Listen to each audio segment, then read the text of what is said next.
We now move to First Minister's questions. Question number 1, Joanne Lamont. Thank you very much, Presiding Officer. To ask the First Minister what engagements he has planned for the rest of the day. First Minister. Later today I will be speaking with Scottish Enterprise, who are announcing that we had a record number of Scottish companies supported into new overseas markets last year by the international trade arm Scottish Development International. Last year, SDI worked with 2,096 companies, a 50% increase from the previous year. This is expected to lead to an increase in export sales of £818 million over the next 3 years.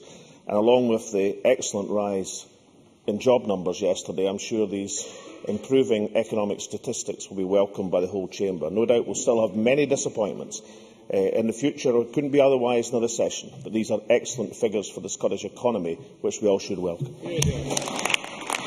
Joanne Lamont. Thank you. A packet of paracetamol costs 19p in Tesco. To dispense it on a free prescription costs the NHS £3.10 per prescription. The NHS spends £7.2 million a year dispensing paracetamol. For that amount of money, 200 Scottish cancer patients could get cetuximab to treat their condition for free for a year. While that treatment is free in England, Scots cancer patients have to pay around £3,000 a month for it. Does the First Minister think that is fair? First Minister. Could I remind Joanne Lamont that the Labour Party supported the move to free prescriptions in this Chamber, in this Parliament. And if they want to reverse that policy, as many suspect to do in terms of the Cuts Commission's deliberations, then they should say clearly to the people of Scotland, and in particular to the up to 600,000 families earning £16,000 a year and less, who had to pay for prescriptions under the previous system. In terms of the cancer drugs, it's a hugely difficult and challenging issue. We can talk about that drug if Joanne Lamont wishes, but the position, incidentally, is not as she stated. Joanne Lamont. Everything in this world is not about an argument between the First Minister and I about manifestos. There are some things are more important than that. And it is precisely the hugely challenging that government is about. Scots cancer patients are 3 times less likely to get the drugs they need on the Scottish NHS than patients in England, according to cancer charities. Scottish cancer patients have to pay thousands of pounds for vital, life-enhancing drugs which are available free south of the border. That means that some Scottish cancer victims are planning to uproot their families from their homes and communities to move to England for treatment they can't afford here. We are in danger of exporting health refugees. Order. Order. I absolutely agree that it is shameful. So I am asking.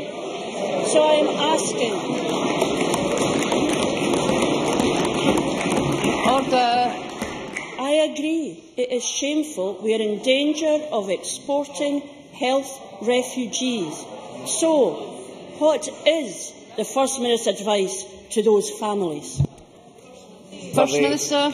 Can I deal with this in 2 ways? Firstly, on the specific question of cetuximab, this was authorised by the Scottish Medicines Consortium in January 2010. The decision to restrict its use was the application from the pharmaceutical company Merck Serono Limited. In quote from the SMC decision, the submitting company have requested that the SMC review have a niche within the licensed indication specifically for patients who had not previously received chemotherapy for their disease. The efficacy and safety data presented reflects this niche, and therefore for that it was approved by the Scottish Medicine Consortium, very similar to the decision that was made by NICE in England. Now, of course, it is the case that in England there is a cancer drugs fund, and people can apply to the cancer drugs fund. But cetuximab is listed in the Cancer Drugs Fund, but only for specific conditions and restrictions on its use. We also know the Cancer Drug Fund is coming to an end next year in England and has been in recent weeks heavily restricted. We also know it's been heavily criticised, including by the cancer charities who challenged the idea of the Cancer Drugs Fund. And we also know that the Labour Party in this Parliament not only voted to remove prescription charges from Scotland, which was a good vote, but also voted against the idea of the Cancer Drugs Fund in this Parliament because of the challenges to that fund. Now, I know that Joanne Lamont doesn't like to be reminded of these things, but in terms of tackling these extraordinarily difficult issues about access to medicines and what is the right thing to do, I think looking at the track record in this Parliament of people facing up to the inequality that prescription charges were imposing upon the Scottish people, and also what is the right way to put forward medicines which can help people with life-limiting conditions, then the fact that the Labour Party agreed with this government, both on prescription charges and in an attitude to the Cancer Drugs Fund, puts Joanne Lamont in an extraordinarily difficult position to pursue the line of questioning which she's now pursuing. Joanne Lamont. No, the extraordinarily difficult position I am in is I am not able to address these problems. I can only ask the questions. I am not in government, and I am asking the first... Order. I am not in government. I have a responsibility. I have a responsibility to raise the difficult issues which are hard, and I am asking the First Minister not to retreat to the comfortable refuge of dealing with party politics, but focus on what's happening in the real world. Because, First Minister, with respect, this is not good enough for people like Maureen Fleming. She is a mother of 3 and a grandmother of 10, and she has bowel cancer. Maureen has been denied the drugs which her consultant says would improve her condition and extend her life. The Flemings are a proud family. They are struggling to get together the £10,000 needed for the first 3 months' treatment. But they can't afford to pay for any more after that, so they are planning to leave their home of 27 years and rent a flat in Newcastle, because in England they can get the drug for free. Time is short. So Maureen Fleming has come to this chamber today to hear first-hand what is the First Minister's advice to her and cancer victims like her. First Minister. As Joanne Lamont will have noted, we had the review of the SNC process, which put forward a whole range of ways in which the SNP is effectively carrying out its job for the Scottish people. I can give Joanne Lamont a list of drugs which are available in Scotland because of the efficiency of the SNP process, which is not available in England. But as far as the Cancer Drugs Fund, this chamber, and indeed the cancer charities in Scotland, decided that was not the right way to go. We also know that the Cancer Drug Fund comes to an end in England next year. In Scotland, we have an efficient process which I think would be very unwise to challenge in terms of the Scottish Medicines Consortium, and its effectiveness is widely admired in terms of the rapidity and quickness in which it judges and evaluates drugs. It is capable of improvement, which is quite why the Routledge Review has carried forward that. But we also have the individual patient request system, where people can apply in terms of the individual nature of their condition. And we know also that improvements can be made to that system as well. But Joanne Lamont accuses me of playing party politics. But Joanne Lamont introduced this in the party political way. And it's perfectly reasonable to point out, both on prescription charges and on our attitude to the Cancer Drugs Fund, that the Labour Party agreed with our judgment that it's the best way to deliver health to the Scottish people. So in these extraordinarily difficult circumstances, we are trying to judge a position which gives the best treatment to the people of Scotland. That is the basis on which we put forward the SMC, which we put forward the individual patient requests. And it's not the case that there are a simple or easy solution to these matters. These are judged in the best way we possibly can, and it's done, as I hope every member of this chamber does, with a genuine wish to protect the welfare and health of patients in Scotland. Joanne Lamont. I regret then all of that the First Minister has not addressed the question I posed to him, because Mrs Fleming represents a failure in the system. And while we are thinking and deliberating about how in future we might address this problem, it is the business of government to address what's happening to families now who do not have time to wait. Because we are talking about the real lives of real Scots. I will engage in the policy debate, but I urge the First Minister to act now for those people who are being failed for the system. Because the First Minister and I agree that the NHS should be free at the point of need.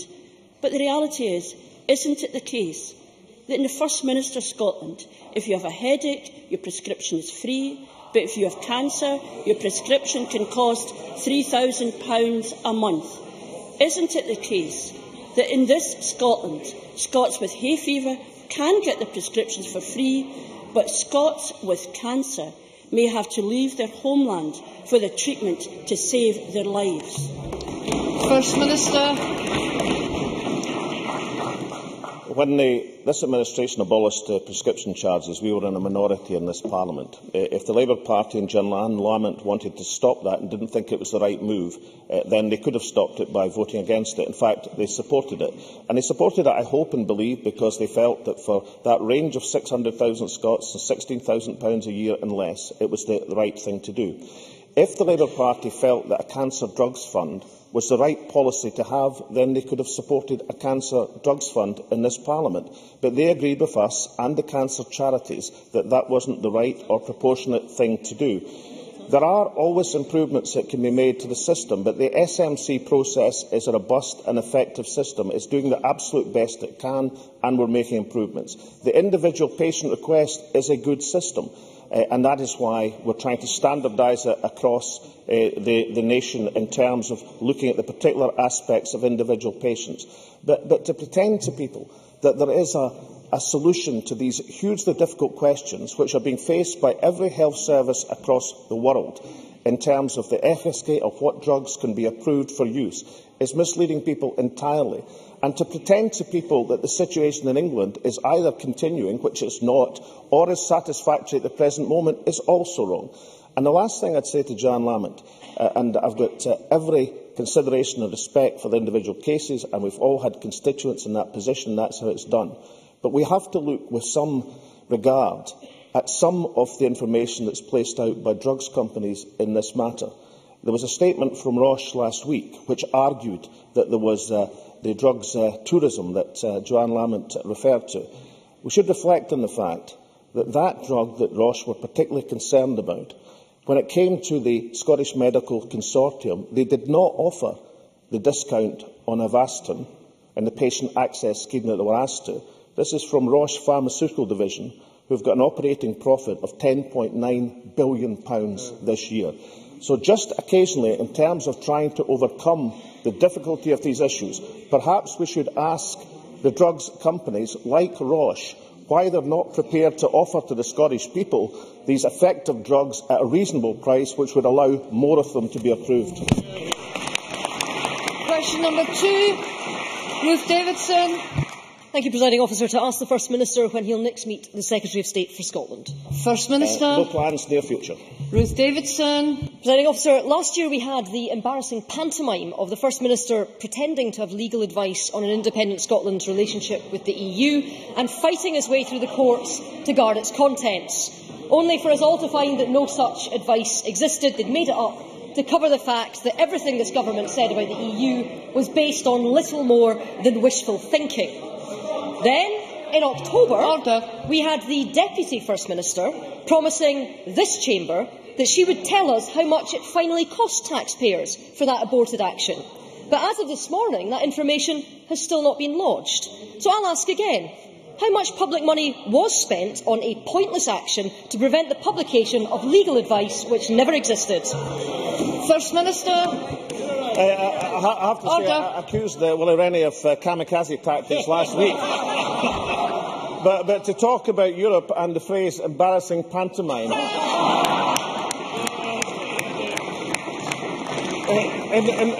In the wake of a performance in the House of Commons where her ally in the leader of the Liberal Democrats, who I should give another mention to because he doesn't get a question today, who said that the Prime Minister had taken leave of his senses, and that is their allies in the coalition government, I think takes the most extraordinary degree of bravado, for which I congratulate Ruth Davidson. In terms of the cost of action, a mere fraction of the inflated cost that Ruth Davidson suggested last year, and should do well not to make these grandiose claims in the future. Ruth Davidson. In terms of barefaced bravado, when even the SNP's own voters are more interested in holding a referendum on Europe than in voting for independence, I think the First Minister goes some himself.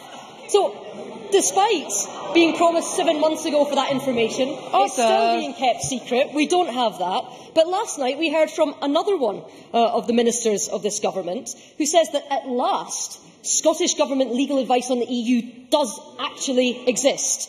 Now, on the basis that she wasn't pretending, the First Minister needs to tell the people of Scotland what that advice contains.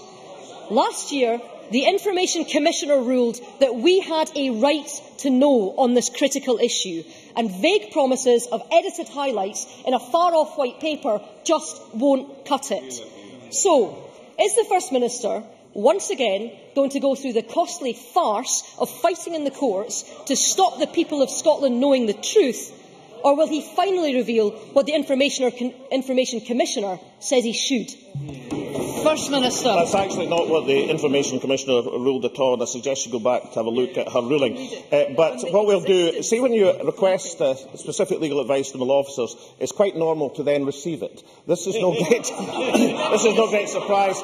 And in terms of going forward, what we'll do is exactly what the Deputy First Minister said on the 23rd of October 2012, but the Government's position in the Independence White Paper will be based on and consistent with the advice that we received. Now, can I remind Ruth Davidson that the UK Government haven't published advice from the law officers? That's not been done. The UK Government have published legal advice from an eminent expert, Professor James Crawford. Now, in terms of eminent experts, we now have a large selection of eminent experts who can opine on the Scottish Government's position of negotiating from within the context of the European Union, and that our timescale of 18 months is a reasonable timescale for the successful completion of these negotiations. We could cite Sir David Edward, the British Judge of the European Court of Justice, Graham Avery, Honorary Director General of the European Commission, Lord Malach Brown, a Minister in the last Labour Government, and only yesterday John Bruton, the former Taoiseach and EU Ambassador to the United States. Or we could have Professor David Sheffer, who said exactly the same thing. But perhaps the absolutely clinching view that you could negotiate your position from within and 18 months was a reasonable timescale should come from the UK Government's own chosen legal adviser, Professor James Crawford. Asked on the Today programme on this precise question, he replied, well, the Scottish estimate is about 18 months, and that seems realistic. So now that we have this huge consensus of legal experts, up to and including even the UK Government's expert, can the Ruth Davis not bring herself to join the consensus and not engage in the fractious dispute that the Tory party are pursuing at Westminster? Question number 3, John Wilson. Officer, to ask the First Minister what discussions the Scottish Government has had with Vattenfall regarding its investments in offshore wind energy projects. First Minister. Well, Scottish Enterprise and Scottish Development International have held discussions with Vattenfall and a number of other interested parties regarding offshore wind energy projects. In relation to the European Offshore Wind Development Centre in Aberdeen Bay, Vattenfall has continued to develop the scheme alongside its project partners, the Aberdeen Renewable Energy Group and Technip Offshore Wind, and has stated it is confident of securing new investment in the project. John Wilson. I thank the First Minister for his reply. Can the First Minister indicate what estimates the Scottish Government and its agencies have made of the benefits of the European Offshore Wind Deployment Centre as a driver for jobs and investment in the supply chain in Scotland? First Minister. Well, the Offshore Development Centre, of course, will produce employment. I mean, 265, I think, is the estimate in the construction phase, 25 job in the operation phase. But the purpose of the Offshore Development Centre is not as a wind farm as is often said. It's a deployment centre to test new offshore wind technologies. That's why there's only 11 turbines in the proposed development. And the significance of the development is exactly that, is to put Scotland and, in this case, Aberdeen as an energy capital in a central position in the development of that exciting new technology. Now, that technology, that is deep offshore wind in Scotland, is estimated, of course, to be able to provide tens of thousands of jobs in Scotland, because it's a technology that's going to be necessary for the energy needs, not just of Scotland, not just of England, but of the European continent. Ken Macintosh. Thank you. As the First Minister rightly says, the offshore wind deployment centre is very important for the future of Scotland's offshore industry. Can I ask the First Minister, if Vattenfall are unable to sell their shares, will he step in to secure its future? First Minister. Well, I saw the Labour Party spokesperson, his colleague in Aberdeen, suggest that we should match the funding, which of course the Green Energy Centre established by the Scottish Government secured from the European Union, of €40 million. And I would like to know if that's actually another Labour Party spending commitment. Are they actually saying that €40 million to be spent from the Scottish Government? This is a commercial project supported by the €40 million European investment secured by the initiative of the Scottish Government through the Green Energy Centre. The project partners are confident that they'll be able to secure interest in the project, and why shouldn't they? Because there's many companies interested in the development of deep offshore wind in Scotland. But Ken Macintosh should really come to this chamber if he's proposing a spending commitment. Of the many spending commitments, well, he says he was only asking the question. His colleague in Aberdeen wasn't asking the question, he was making a recommendation. So if that is the policy of the Labour Party, then perhaps you could square it with the other priorities, like the one that Joanne Lamont brought to me earlier on today. Question number 4, Christine Graham. Thank you, Presiding Officer. To ask the First Minister what the Scottish Government's position is on the use of electronic tagging of offenders as an alternative to short-term sentences. First Minister.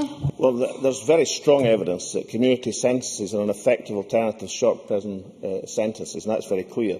58% of offenders in prison for 3 months or less are reconvicted within a year, compared with only 24% of those who receive a community sentence. Now, electronic monitoring has been used in Scotland since 2002. It continues to play a significant part in offender management. We are consulting this summer on the possible development of the electronic monitoring service to include satellite tracking of offenders. Christine Graham. Thank you. I thank the First Minister for his response. Is the First Minister aware that in Sweden, anyone given 6 months or less can apply to be tagged at home under house arrest while being monitored? Any breach and they return to jail, and that reoffending fell to 12%. The cost to the taxpayer, some £40 per day and not the £165 per day for a prison place. Given the success of tagging there over 20 years, would the First Minister consider following the Swedish model? First Minister.